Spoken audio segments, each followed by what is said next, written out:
Today, we continue the search for lost civilizations that survive only through legends and ancient texts, leaving behind no stone cities or inscriptions. In this video, as we trace the footsteps of lost civilizations, we embark on a journey at the border between reality and myth. Atlantis. The story of Atlantis is the mother of all lost civilization legends. Its source lies in the dialogues of the ancient Greek philosopher Plato, Timaeus, and Critias.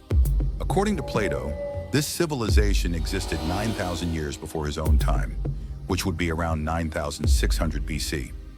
Atlantis was not an ordinary island, but an empire. At the center of the island rose a magnificent capital city surrounded by circular rings. Each ring was connected by canals, crossed by bridges. At the city's heart stood a massive temple dedicated to Poseidon. This temple was adorned with gold and ivory, and its walls were covered with a mysterious metal called orichalcum. Plato described orichalcum as a fiery red metal, shining as if it could rival gold in value. The Atlanteans were far ahead of their time in seafaring, agriculture, and engineering.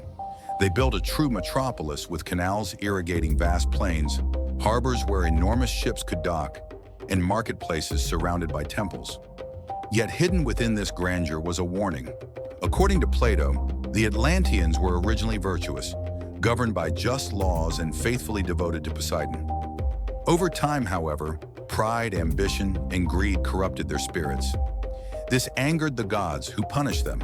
In a single day and night, Atlantis was shattered by violent quakes, and giant waves swallowed the island forever into the ocean. But was Atlantis real? Some believe Plato's account was an allegory, written as a moral and political warning. Yet throughout history, countless researchers have pursued the legend. The eruption that destroyed the Minoan civilization on the island of Santorini around 1600 BC gave rise to the question, could Atlantis have been real? Locations such as the Azores in the Atlantic Ocean, the Bimini Road in the Bahamas, and even Doggerland in northern Europe have been studied as possible remnants of the lost continent. Atlantis is more than just a legend of a lost city. It has become an immortal symbol in the human mind. Pride followed by downfall. A civilization that embodies both humanity's dreams and fears. Perhaps Atlantis never physically existed at all, but in culture, literature, art, and esoteric traditions, it still lives on, and the search continues. Mu in the boundless waters of the Pacific, another lost continent is said to have existed, the continent of Mu. The legend of Mu first emerged in the 19th century through the claims of English explorer Augustus Le Plongeon. While studying Maya inscriptions, he claimed to have found references to a lost continent called Mu. According to him, the Maya civilization descended from peoples who had migrated from this vast land. Mu, according to legend, was a massive landmass in the Pacific Ocean. Some 64 million people lived on this continent, filled with magnificent temples, terraced cities, and monumental structures aligned with the stars. Its people could read the skies and nature with great wisdom, excelling in astronomy, agriculture, and engineering. The most striking feature of Mu was its spiritual civilization. They believed humans were not just bodies, but beings in harmony with the energy of the universe. Their sacred symbols included lotus flowers and sun disks. In their temples stood colossal stone pillars pointing toward the stars. But this glorious civilization came to a tragic end. A massive geological upheaval caused the continent to sink beneath the Pacific Ocean. Only a few survivors reached the coasts of Asia and the Americas, carrying fragments of their knowledge. Some researchers explain the shared symbols and myths found among the Polynesians, Mayas, Incas, and even Hindus as echoes of Mu's legacy. In the 20th century, James Churchward further popularized the Mu legend. Claiming to have found secret tablets in Tibet, he wrote that Mu was the motherland of humanity. According to him, all civilizations originated from Mu, from Egypt to India, from the Mayas to Polynesia. The scientific community, however, remains skeptical. No evidence of a massive lost continent has been found in the Pacific. Still, Mu remains one of the most fascinating legends of lost civilizations. Even today, coral-covered stone formations in the ocean continue to fuel the myth. In the Indian Ocean lies another lost continent legend, Lemuria. In the 19th century, zoologist Philip Sclater studied lemur fossils in Madagascar and proposed that these animals must have once migrated between Madagascar and India via a land bridge. He suggested that a giant continent once existed in the Indian Ocean, later submerged by the sea. This hypothesis became known as Lemuria. Over time, the scientific idea merged with mythology. In South India's Tamil culture, Lemuria was linked with their ancient traditions. In Tamil epics, Kumari Kandam is described as the ancestral homeland of the Tamil people. According to legend, it was a land filled with advanced cities, royal palaces, and a rich culture steeped in literature and art. The people of Kumari Kandam lived in harmony with the ocean, used advanced farming techniques, and charted calendars by observing the stars. Ancient writings describe a highly developed literary culture, where poets, philosophers, and sages built the roots of the Tamil language thousands of years ago. Even today, some Tamil nationalists trace their linguistic heritage back to Kumari Kandam, but a great deluge swallowed the land. Survivors sailed to southern India, Sri Lanka, and Indonesia, preserving their culture while the continent itself was lost to the depths of the Indian Ocean. Modern studies have revealed signs of sunken land in the Indian Ocean. In 2013, geological research showed that beneath Mauritius lay zircon crystals over 3 billion years old, remnants of an ancient microcontinent, now called Mauritia. While this doesn't prove Lemuria's existence, it suggests the myth may hold geological roots. Lemuria, or Kumari Kandam, is more than a lost continent legend. It is also a symbol of a people's identity and origins. In Tamil literature, songs, and myths, it still endures. Among the northern glaciers hides another myth, Hyperborea.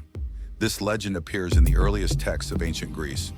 Writers such as Herodotus, Pindar, and Hesiod described Hyperborea as beyond Boreas, the god of the north wind. There the sun never set. Its people were free from disease, war, and old age. Lifespans stretched for centuries, and they lived in perfect harmony with nature.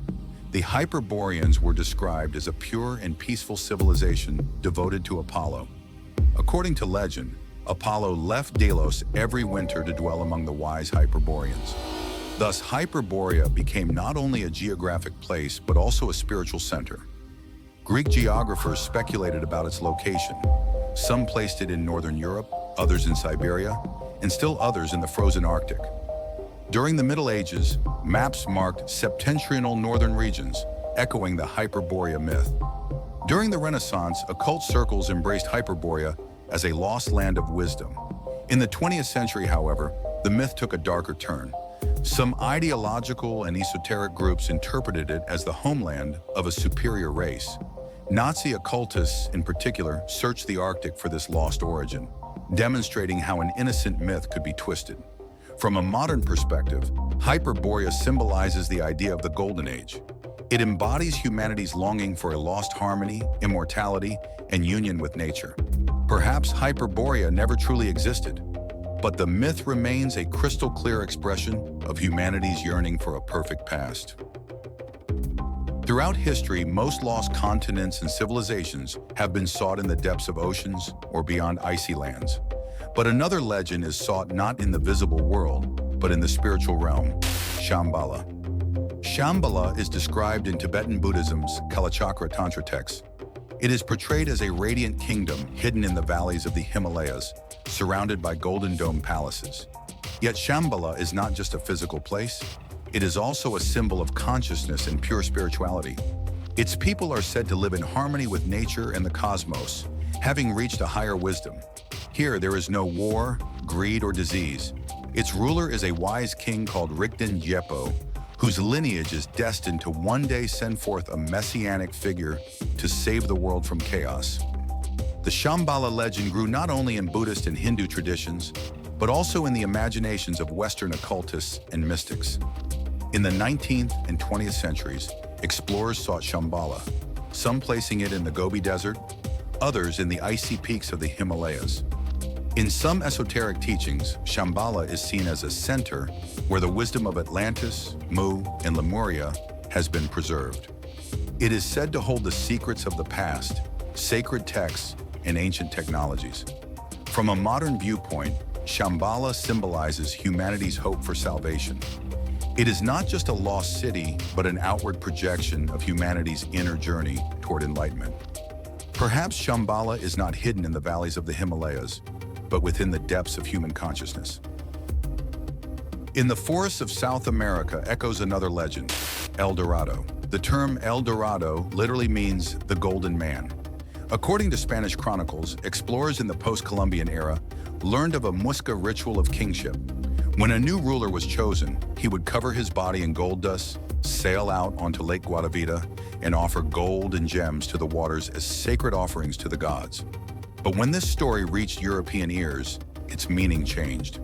Beyond a golden king, they imagined an entire city made of gold. Thus was born the legend of El Dorado. In the 17th century, Spanish and Portuguese conquerors launched massive expeditions into the Amazon and the valleys of the Andes. Imaginary cities were drawn on maps, lakes were drained, and armies wandered the forest for months. Hundreds died, epidemics spread, and colonies collapsed, all in pursuit of the Golden City. But El Dorado was never found. Modern archaeology has shown that El Dorado was not a city, but a ritual. Divers in Lake Guatavita have found golden masks and small figures, but these represented offerings, not a metropolis. El Dorado lives on today as a metaphor for humanity's greed, misunderstandings, and unending lust for wealth. Perhaps El Dorado was never truly lost. It has always existed, hidden within the human heart and its insatiable hunger for treasure. So what do you think?